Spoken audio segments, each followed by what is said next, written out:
के तपाईँ सी प्रिपरेसनको लागि सिरियस हुनुहुन्छ? यदि सिरियस हुनुहुन्छ भने यो भिडियो हजुरको लागि।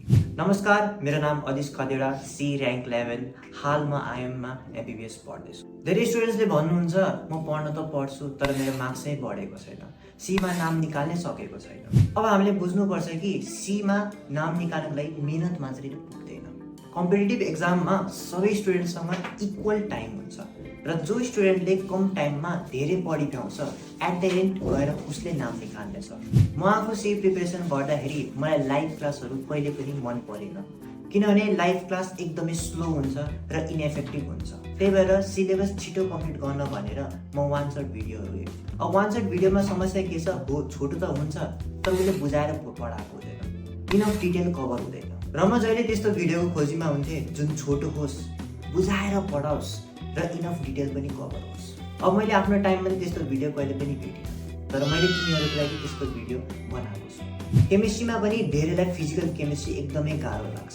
धेरै स्टुडेन्ट्सले भन्नुहुन्छ अर्ग्यानिक इनअर्ग्यानिक त म जसो गरौँला, तर फिजिकल केमिस्ट्रीमा म कन्फिडेन्ट हुनै सकेको छु। त्यही भएर presenting you physical chemistry in 27 hours. मैले 27 घन्टामा फिजिकल केमिस्ट्रीको 15वटा च्याप्टर पुरै डिटेलका साथ कम्प्लिट गरेको छु। तिमीले दिनमा 4 घन्टा पढ्यौ भने 1 हप्ताभित्र तिम्रो फिजिकल केमिस्ट्री कम्प्लिट हुनेछ।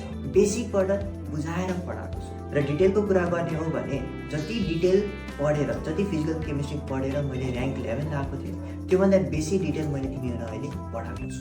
मैले यो कोर्सको डेमो भिडियो एकेएन केमिस्ट्री फेसबुक पेजमा अपलोड गरेको छु।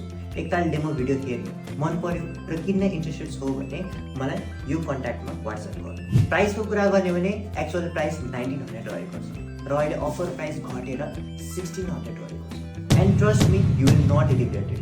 मैले अहिलेसम्म कुनै स्टुडेन्टबाट नि नेगेटिभ फिडब्याक पाएको छैन। अब अझै डेमो भिडियो चाहिएमा मैले एउटा फ्री टेलिग्राम च्यानल बनाएको छु। यो च्यानलमा मैले 1 घन्टा 30 मिनटको भोल्युमेट्रिक एनालाइसिस, 2 घन्टा 50 मिनटको केमिकल थर्मोडायनामिक्स अपलोड गरेको छु। साथै स्टुडेन्टको लागि भनेर मैले त्यो च्यानलमा धेरैवटा केमिस्ट्रीको स्टडी मटेरियलहरू पनि कलेक्ट गरेको छु। यो टेलिग्राम च्यानलको लिङ्क कमेन्ट सेक्सनमा रहनेछ। Thank you very much.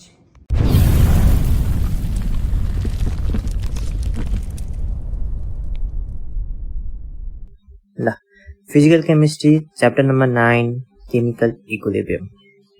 Chapter content के छ त?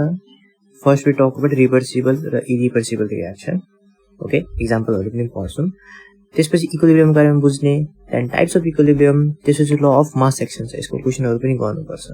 त्यसपछि छोटो मिठो तिम्रो एनर्जी प्रोफाइल डायग्राम छ, इक्विलिब्रियम कन्स्ट्यान्टको तिम्रो क्यारेक्टरिस्टिक्सहरू, थोरै क्याल्कुलेसन, त्यसपछि तिम्रो के छ, ली चटलस प्रिन्सिपल छ, अनि लास्ट थोरै इम्पोर्टेन्ट त होइन, जस्ट बुझ्ने कुरा एउटा Gibbs energy in reversible reaction गर्ने।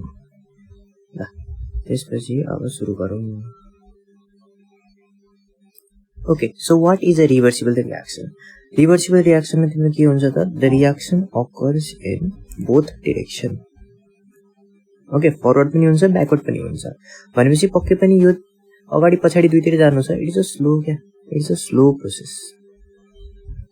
र तिम्रो यदि स्लो प्रोसेस छ भने तिम्रो के हुन्छ, वर्क डन रिभर्सिबल के हुन्छ त? मोर हुन्छ। किनभने तिम्रो रिभर्सिबल रियाक्सन स्लो छ, जस कारण there is no haphazard movement. Haphazard movement छैन भनेपछि there will be no loss of energy as heat or sound. Friction, sound, vibration भएर कुनै पनि एनर्जी लस हुँदैन। र अर्को कुरो फरवर्ड ब्याकवर्ड छ, र फरवर्ड इक्वल्स टु ब्याकवर्ड भइदियो भने हैन, it can attain equilibrium. Okay, so अब एक्जाम्पल के छ? एक्जाम्पल मैले दुईटा राखेको छु। पहिलो न्युट्रलाइजेसन रियाक्सन छ। न्युट्रलाइजेसन रियाक्सनमा एसिड र बेस त रियाक्ट गर्छ। ओके, तर तिम्रो रिभर्सिबल हुनको लागि कुनै न कुनै त विक हुनु पर्यो नि त। भनेपछि कि त तिम्रो weak acid plus strong base हुनु पर्यो, कि त strong acid plus week base हुनु पर्यो, कि त दुइटै नै विक हुनु पर्यो, कि त विक एसिड र विक बेस हुनु पर्यो। यहाँ तल दिएको एक्जाम्पलमा के छ, म एउटा विक एसिड देख्दैछु, स्ट्रङ बेस देख्दैछु, र रियाक्सन के छ त? रिभर्सिबल छ। नेक्स्ट के छ? Thermal decomposition. र रिभर्सिबल हुनको लागि you have to make sure तिम्रो के छ त? क्लोज्ड भेसल छ। जस्तै कि तिम्रो चाहिँ क्याल्सियम कार्बोनेट छ, हिट गरेर क्याल्सियम अक्साइड र कार्बन डाइअक्साइड बनाएको छ। अब कार्बन डाइअक्साइड के हो त? एउटा ग्यास हो। र तिम्रो भेसल यदि ओपन भइदियो भए यो ग्यास के हुन्छ त उड्थ्यो क्या बाहिर, अनि ग्यास यदि बाहिर उडिदियो भने तिम्रो फेरि ब्याकवर्ड जान सक्दैन। त्यही भएर तिमीलाई के चाहिन्छ, यहाँ क्लोज्ड भेसल चाहिन्छ ताकि तिम्रो ग्यास र बनेको प्रोडक्ट के होस् फेरि ब्याकवर्ड जान सकोस्।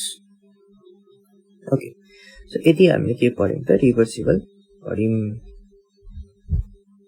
ओके, अब इरिभर्सिबल यहाँ चाहिँ के हुन्छ, तिम्रो reaction occurs in only one direction. Okay, माथिको स्लो प्रोसेस थियो, यो एकदमै के हुन्छ फास्ट प्रोसेस हुन्छ। ओके, स्पोन्टेनियस हुन्छ। तिम्रो यो के हो, वर्क डन इरिभर्सिबल के हुन्छ, लेस हुन्छ। किनभने फास्ट प्रोसेस हो and there is loss of energy as heat or sound. र तिम्रो एकातिर मात्रै रियाक्सन भइरहेछ, it can't attain the equilibrium. Okay, अब न्युट्रलाइजेसन रियाक्सन इरिभर्सिबल हुनको लागि तिम्रो के चाहिन्छ त, दुईटै स्ट्रङ चाहिन्छ। भन्नुको मतलब स्ट्रङ एसिड र स्ट्रङ बेसको न्युट्रलाइजेसन इज इरिभर्सिबल। जस्तै कि स्ट्रङ एसिड तिम्रो HCl देख्दैछु, NaOH स्ट्रङ बेस देख्दैछु, त्यही भएर this is irreversible, just one direction. Thermal equilibrium irreversible हुनको लागि आई रिक्वायर ओपन भेसल, जसमा हेर त CaCO3 हिट गरे, क्याल्सियम अक्साइड र CO2 बन्यो, CO2 ग्यास हो, यो उडेर बाहिर गइदियो, फेरि वापस आउन सकेन। त्यसपछि अर्को के छ, प्रेसिपिटेसन रियाक्सन। यदि रियाक्सनबाट प्रेसिपिटेड फर्म हुन्छ, इन्सोल्युबल प्रेसिपिटेड फर्म हुन्छ भने द्याट इज इरिभर्सिबल। जस्तै कि AgNO3 NaCl यसले बनाउँछ AgCl को के त प्रेसिपिटेड प्लस NaNO3 प्रेसिपिटेड बन्यो, दिस इज इरिभर्सिबल।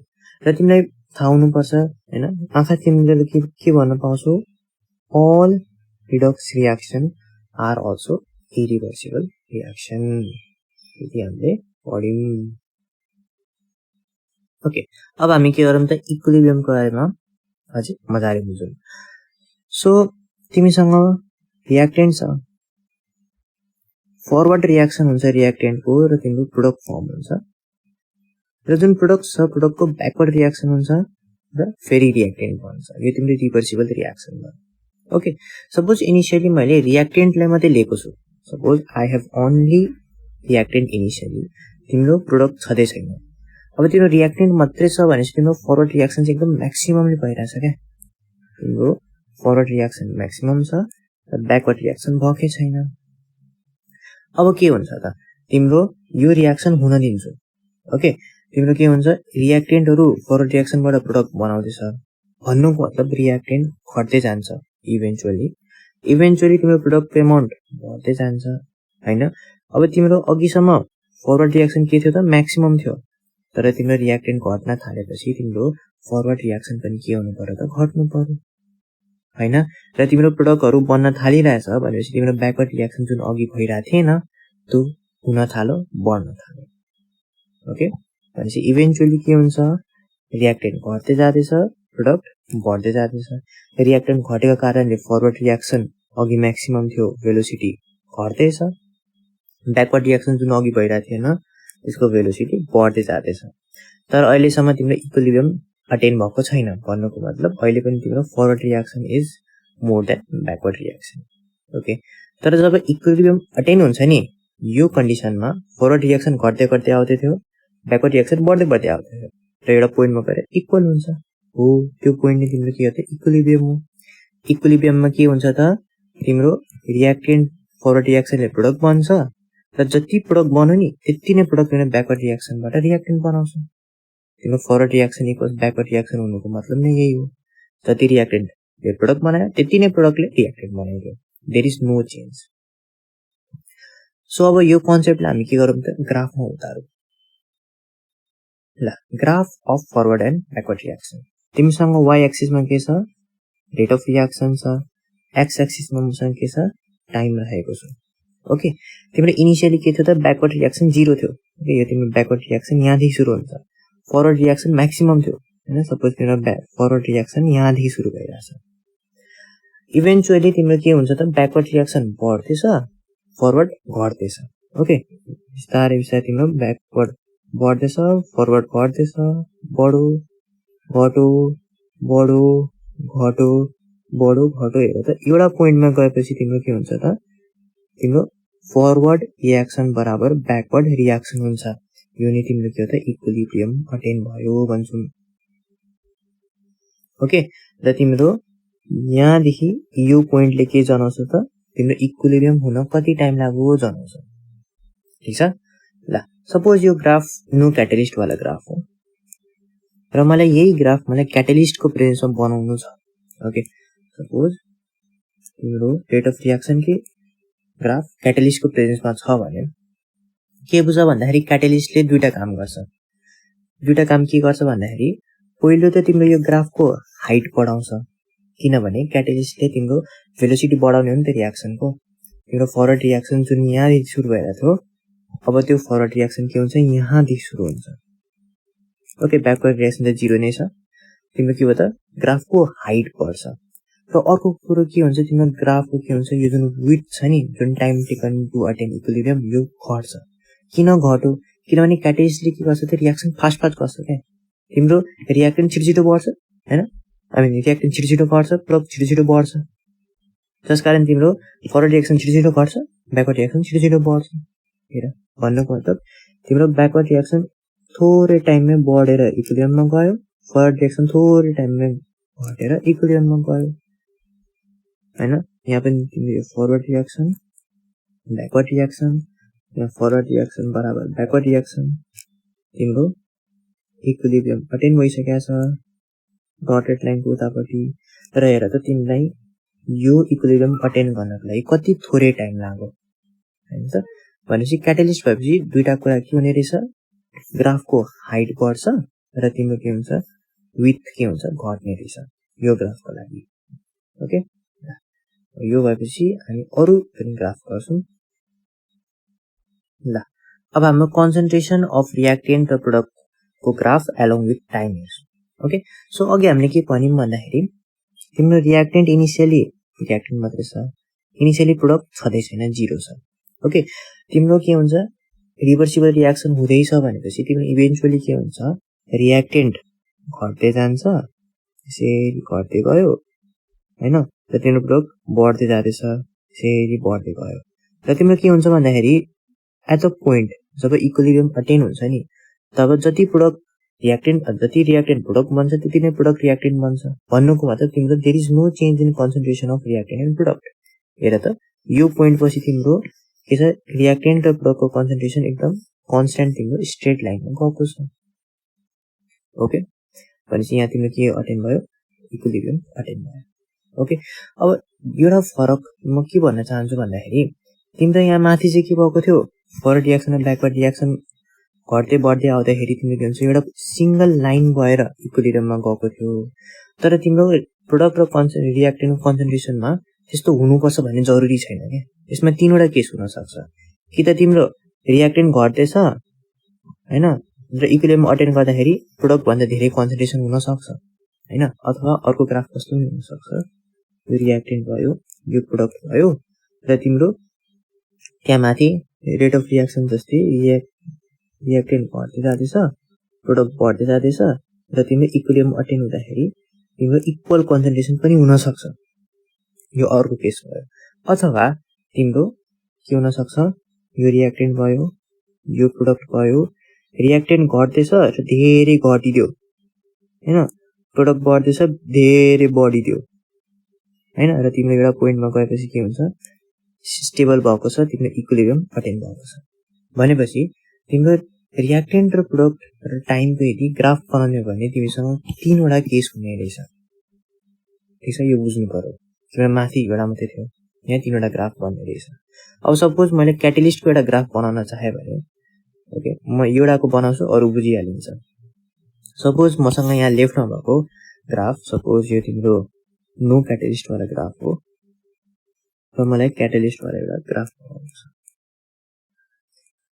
हाम्रो माथि के भएको थियो माथि तिम्रो रेट अफ रियाक्सन बढिरहेको थियो हैन, तिम्रो हाइट बढिरहेको थियो र तिम्रो विड्थ घटिरहेको थियो।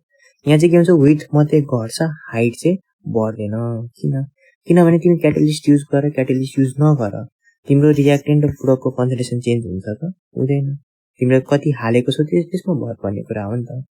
भनेको मतलब तिम्रो यहाँ रियाक्टेन्ट यति नै छ प्रोडक्ट त्यति नै छ, तर तिमीलाई जुन इक्विलिब्रियम अटेन गर्न टाइम छ नि त्यो चाहिँ घटिदिन्छ क्या भन्नाले रियाक्टेन्ट चाहिँ छिटो घटेर यहाँ इक्विलिब्रियममा गइहाल्यो प्रोडक्ट छिटो बढेर इक्विलिब्रियममा गइहाल्यो भनेपछि तिमी यहाँ चाहिँ के हुने रहेछ विथ मात्रै घट्ने रहेछ time taken to attain equilibrium घट्ने रहेछ